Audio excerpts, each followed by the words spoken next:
Grabe guys, ang lakas nga po pala talaga ng ulan ngayon. Ano? So tama lang po pala na sinuspend ang klase ngayon.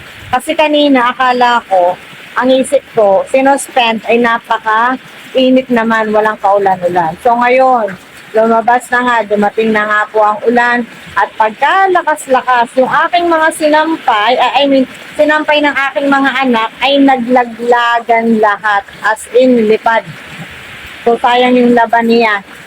So doon siya kasi nakalagay ay talagang wala. Talagang limas. So ayan, inayos-ayos namin yung aming gutter diyan at gawa ng mga dahon-dahon. So pasisira yung gutter. Kaya kami kanina ni Nini Pandala, si Nini ang nakakita siyang nakaano na gutter ay ayusin kasi nga yung pag naaanuhan ng dahon, ayan, sinisilip ko siya at baka mamaya ay meron na naman. So, ang lakas ng ulan, talagang biglang lakas as in. Nakakatakot. So, tama lang pala na sinuspend na ang klase para naman hindi nakakaawa ang mga bata na papasok tapos ay Break! Ang sapatos mo din eh! Break! Yan ako. Ubo-ubo na naman. So, dito na muna itong basahan. At talagang ang aming bahay ay ito pag sobrang lakas ay ganito ang nangyayari. So, ayan. Basang-basa. Basang-basa. Ayan. Nabasa. Ayan. Basang-basa po ngayon. Tapos yung sapin ng aking washing ay talagang tumilapon na. Ayan. So nakakatakot dito ngayon kasi madulas na to. Dahil sa sobrang lakas ng ulan. Ayan. Pero ngayon ay hangin. Hangin ang malakas. Hangin ang malakas. Kaya nandito pa yung mga gamit ng mga anak ko. Nine! Ano yung sapatos ni kuya mo? Pati sapatos mo! Itabi mo nga!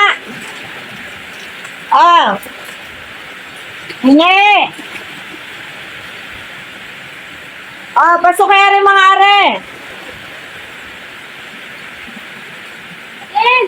Yan mga sapatos, no? Bigay mo kay kuya yung kanya. Ito yung mga basahan ko. Dito nakapaglaba ko. Kaya lang yung nilabahan ko pang iyon na tuyo na ay nalimutan ko natin kunin. So, yan, nabasa na naman. Ay, grabe ang kulang.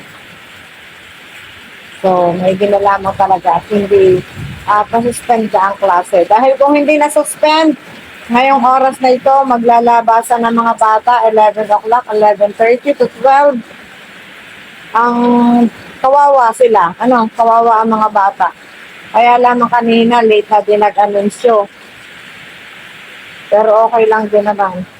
Late na nag-anunsyo, kaya naman, ang iba ay nakapasok na, nagbalikan na lamang. Kaya yun. Ayan, dahil mga sapatos na nasa labas. Pero pagpapapasok ko na. At yun lang guys, so mag-ingat po tayong lahat. Dahil masama nga po ang panahon. So si asawa ay nasa biyahe. Naghahatid na ngayon kay Ate Glo. Nakawawa naman.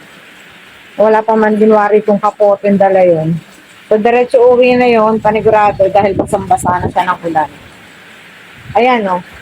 Ito kanina kita ko. Ayan. Sinampay ko na ng maayos. Pero, ayan, nabasa na uli dahil ang hangin talaga ay abot hanggang dito sa kaloob-looban.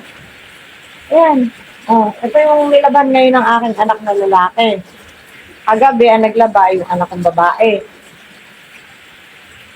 Ayan.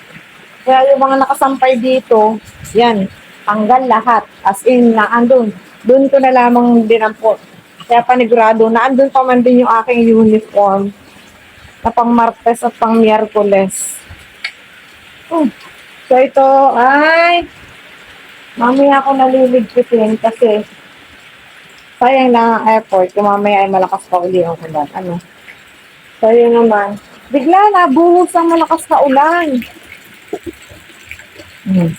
Tapos ngayon parang pila na uli. Ang masama kasi ay yung may kasamang hangin. Yun kasi ang delikado, yung may kasamang hangin. Okay lang ang lakas ng ulan pero pag may kasamang hangin ay delikado talaga.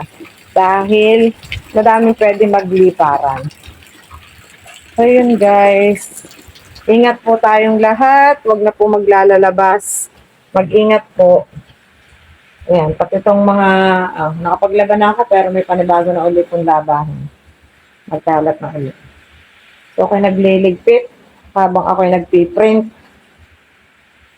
Ay, napalabas tuloy ako kasi ang lakas ng ulan. Butit ako'y lumabas. Kung hindi ay ang mga damit ay wala na. As in wala na, ayun. Nakatambak na lamang dun. So, ayusin ko na lang mamaya. Titingnan ko kung alin yung pwede. Sana naman hindi kasama yung uniform ko kasi maglalaban na naman ako. Ay, nako, kakasura. Sige, bye-bye na po. Bye. Thank you so much for watching.